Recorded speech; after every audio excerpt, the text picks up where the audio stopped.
ఈరోజు ముగుస్తుంది, కానీ మన ప్రభు అయిన యేసు క్రీస్తు ఇచ్చిన జీవితము ఎప్పటికీ ముగియదు.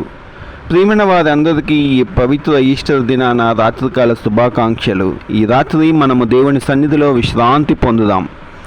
యోహాను 11:25లో నేనే పునరుద్ధాన జీవము అని చెప్తున్నాడు. ఈరోజు మనం గుర్తుంచుకోవాల్సింది ఒకటే, మన ప్రభు అయిన యేసు క్రీస్తు జీవిస్తాడు కాబట్టి మనకు ఆశ ఉంది. మీరు ఎంత అలసిపోయినా, ఎంత బాధలో ఉన్నా ఈ రాత్రి దేవుడు మీకు శాంతి ఇవ్వాలనుకుంటున్నాడు.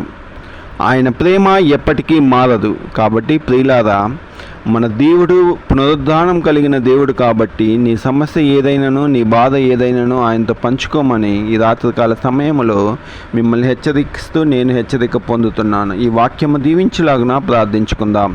ప్రియమైన ప్రభువా, ఈ ఈస్టర్ రాత్రి మేము మీ ముందుకు వచ్చాం దేవా.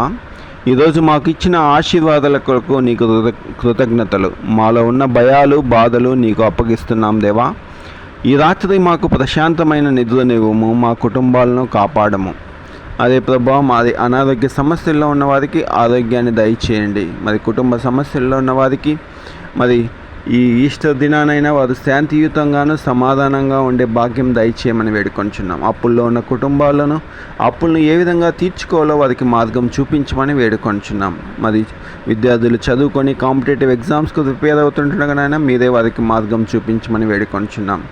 10th ఇంటర్మీడియట్ రాసి, ఎగ్జామ్స్ రాసి రిజల్ట్స్ కోసం ఎదురు చూసిన బిడ్డలకు మీరే సమాధానంగా ఉండి తండ్రి, వారు పై చదువులకు ఏ విధంగా చదువుకోవాలో వారికి గైడెన్స్ ఇవ్వగలరని వేడుకొంచున్నాం తండ్రి. అదేవిధంగా నాయన, రేపటి దినంలో కొత్త ఆశలో లేచే మాకు కృపను దయచేయమని వేడుకొంచున్నాం. ఈరోజు రాత్రికాల సమయంలో నీ దూతలు మా కుటుంబాల చుట్టూ కాచి కాపాడి రక్షిస్తారని మేము నమ్ముచు ఈ ప్రార్థనను మా ప్రభువును యేసుక్రీస్తు నామములో అతి వినయంగా ప్రార్థించి వేడుకొంచున్నాం తండ్రి.